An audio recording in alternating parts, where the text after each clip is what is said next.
అనంత పద్మనాభ స్వామి దేవాలయం గత కొన్నేళ్ల నుంచి ప్రజల్లో బాగా వినిపిస్తున్న పేరు. ప్రపంచంలోనే అత్యంత సంపన్న ఆలయాల్లో ఒకటిగా ప్రసిద్ధిగాంచిన ఈ దేవాలయం కేరళ రాజధాని తిరువనంతపురంలో ఉంది. శ్రీ మహావిష్ణువు 108 దివ్య క్షేత్రాలలో ఒకటైన ఈ గుడిలో పాలసముద్రంలోని శేషపాన్పుపై పవలిస్తున్న ఆ శ్రీహరి రూపాన్ని ఇక్కడ మనం వీక్షించవచ్చు. పద్మాన్ని నాభియందు కలిగి ఉన్నాడు కాబట్టి స్వామిని పద్మనాభుడిగా పిలుస్తారు. కొన్నేళ్ల క్రితం ఈ మందిరం నేలమాలిగల్లో బయటపడిన బంగారం వల్ల ఈ గుడి సర్వత్రా చర్చనీయాంశమైంది. కొన్ని లక్షల కోట్ల విలువ ఉంటుందని ఆలయ బాధ్యతను ఇటీవలే ట్రావెన్కోర్ రాజకుటుంబానికి తిరిగి అప్పగిస్తున్నట్లు సుప్రీంకోర్టు తీర్పు వెలువరించిన నేపథ్యంలో అనంత పద్మనాభ స్వామి ఆలయం వెనుక ఉన్న కథనమేమిటో ఇప్పుడు మనం తెలుసుకుందాం. ఆలయ ప్రస్తావన గురించి అనేక పురాణాల్లో ఇతిహాసాల్లో ఉంది. బలరాముడు స్వామికి పూజలు చేసినట్లు భాగవతం పేర్కొంటోంది. స్వామివారి గురించి 12 మంది ఆల్వారుల్లో ఒకరైన నమ్మాల్వార్ అనేక రచనలు చేశారు. కలియుగం ప్రారంభమైన రోజున ఈ ఆలయాన్ని నిర్మించినట్లు తెలుస్తోంది. అయితే ఈ గుడి చరిత్రపై నిర్దిష్టమైన సమాచారం లేదు. కొన్ని వేల సంవత్సరాల నుంచి నిత్య పూజలు అందుకుంటున్నట్లు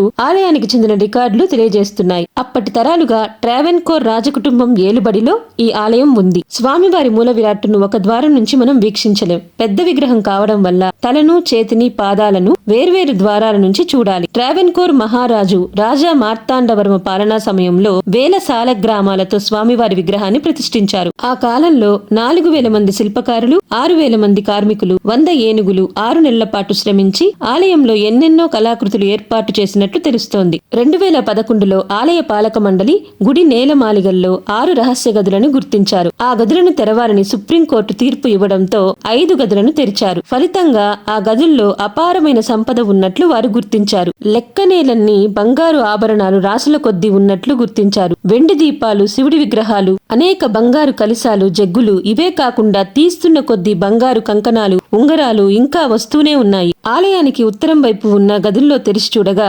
అపారమైన బంగారం, పచ్చలు, కెంపులు, వజ్రాలు రాసుల కొద్దీ లభించాయి. వీటి విలువ లక్షల కోట్లలో ఉంటుందని అంచనా. ఒక్కసారిగా నేలమాలిగల్లో బయటపడ్డ సంపదతో అప్పటి వరకు దేశంలో అత్యంత సంపన్న ఆలయంగా ఉన్న తిరుమలను పద్మనాభ స్వామి ఆలయం వెనక్కు నెట్టింది. ఆలయంలోని 6 నేలమాలిగలలో ఇప్పటికే 5 నేలమాలిగలు తెరిచారు. అందులో బయటపడిన సంపద సుమారు 5 లక్షల కోట్ల వరకు ఉంటుందని అంచనా వేశారు. 5 గదులు తెరిచినప్పటికీ 6వ గదిని మాత్రం ఇంకా తెరవలేదు. నాగబంధం వేసి ఉండడంతో తెరవడం సాధ్యం కాదని పండితులు పేర్కొంటున్నారు.